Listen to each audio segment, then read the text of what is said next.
मैं नहीं मानता इसको। आज सुबह से हम भी यही डिबेट कर रहे हैं। नहीं, मैं नहीं मानता इसको बिल्कुल भी, क्योंकि मैं इसलिए नहीं मानता क्योंकि आज मेरे ख्याल से आईटीसी में बड़ी रैली आएगी और आज मैं शो की शुरुआत भी उसी के साथ कर रहा हूँ, क्योंकि अगेन देखिए ये सब इफ्स एंड बट्स होते हैं, लेकिन आईटीसी की ब्लॉक डील तो कंफर्म हो गई कि बैट 3.5% हिस्सा बेचेगी।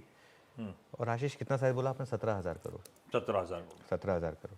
अब आप एक चीज़ समझिए, 17,000 करोड़ की ब्लॉक डील एब्जॉर्ब होने वाली है इंडियन मार्केट में, ठीक है, वो भी करंट मार्केट प्राइस से कोई बहुत ज़्यादा डिस्काउंट पर नहीं। ये क्या बता रहा है आपको मार्केट के बारे में कि लार्ज कैप में बहुत ज़्यादा डिमांड है। मिड और स्मॉल कैप की मैं खैर बात करता हूँ, लेकिन लार्ज कैप में एटलीस्ट, और जहाँ वैल्यूएशन कंफर्ट है, डिविडेंड यील्ड है। कल हमने क्लोजिंग में एक चीज़ कही थी, जो हमारे व्यूअर्स थे अगर उन्होंने सुना होगा इस चीज़ को, कि कल आईटीसी लेने का एक अच्छा मौका था, क्योंकि और कुछ नहीं तो डिविडेंड यील्ड ही आपके फेवर में आ गई थी वापस स्टॉक के 400 पे आने पे, ठीक है ना। बड़ा सवाल है कि क्या ये ब्लॉक डील ब्लॉक विंडो में एग्जीक्यूट होती है। अब बहुत लोग कहेंगे कि 17,000 करोड़ की विंडो में कैसे एग्जीक्यूट हो सकती है। देखिए, जो मुझे इन्फॉर्मेशन मिल रही है कि ऑलरेडी जो बुक है इनकी वो 2 टाइम्स हो चुकी है। तो 17,000 करोड़ की बुक के सामने 35,000 करोड़ की डिमांड ऑलरेडी आ चुकी है, ठीक है। और एक दो बड़े लार्ज एफआईआई और एक दो बड़े लार्ज म्यूचुअल फंड, सुनने में तो ये आ रहा है कि 3-4 के बीच में ही निपट जाएगी, ठीक है। अच्छा, इसमें क्या होता है ना, अगर तो ये हो गया कि ब्लॉक डील विंडो में एग्जीक्यूट हो गया अगर ये आज, तो ये स्टॉक आज आपको फिर नहीं मिलेगा, फिर वो सीधा खुलेगा ही 5-10% ऊपर, फिर चेस करके कोई फायदा नहीं है, वो खुलेगा ही, वो उस हिसाब से दौड़ेगा वो। और ये एक चीज़ होती है कि थोड़ा सा ना कई बार हम क्यूट ट्रेड के चक्कर में फंस जाते हैं कि नहीं मैं लास्ट का मैं एग्जैक्ट 400 पे बाय करूंगा जब ब्लॉक हो जाएगी, तो वो बचना चाहिए उससे।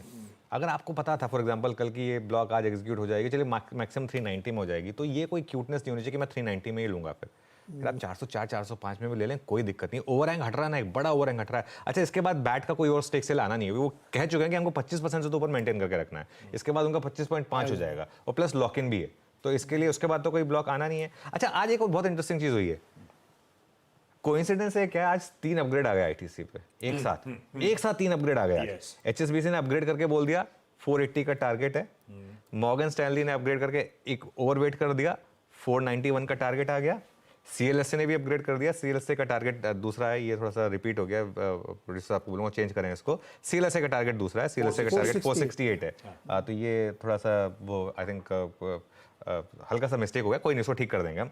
तो सुबह सुबह 3 अपग्रेड आ गए, बहुत इंटरेस्टिंग है ना, मतलब क्या कोइंसिडेंस है ये, मतलब खैर आई थिंक शायद लोगों को हिंट है कि ये विंडो में एग्जीक्यूट हो जाएगी।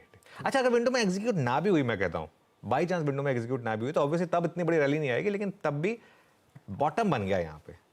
मेरे ख्याल से जो कल का लो था वो तो खैर 375, वो बहुत ज़्यादा अग्रेसिव लो था, लेकिन 390 से 400 उसके नीचे जगह नहीं है आईटीसी में। और ये आईटीसी का अब एक लॉन्ग टर्म बॉटम बनेगा, आज आईटीसी का लॉन्ग टर्म बॉटम बनेगा। अपसाइड कहाँ तक जाएगी, इस जो जितने टारगेट्स नहीं आएंगे या नहीं आएंगे, प्रीवियस ऑल टाइम हाई पे जाएगा या नहीं जाएगा, कहना मुश्किल है। एक और चीज़ है, इस बार 2 बजट है, तो एक मेन इलेक्शन के बाद एक बजट आएगा, तो उसकी भी थोड़ी सी अनसर्टेनिटी आ जाएगी इसके लिए। लेकिन आज मुझे लग रहा है कि इसमें अच्छी खासी शॉर्ट कवरिंग होगी, इसके मुझे लग रहा है कि शायद आज निफ्टी जो है ना, जो गिफ्ट निफ्टी बता रहा है, अगर तो वो विंडो में एग्जीक्यूट होगी ना, तो ये गिफ्ट निफ्टी अपने आप चेंज हो जाएगा फिर। तो ये मुझे ख्याल से आज एक इंटरेस्टिंग मामला रहने वाला है। लीजिए भाई, आज का सबसे इंपॉर्टेंट स्टॉक, उसकी अपफ्रंट बहुत ब्यूटीफुली डिटेल में चर्चा हो गई, आईटीसी, जिसमें बैट यानी कि ब्रिटिश अमेरिकन टोबैको कंफर्मेशन आ गया आज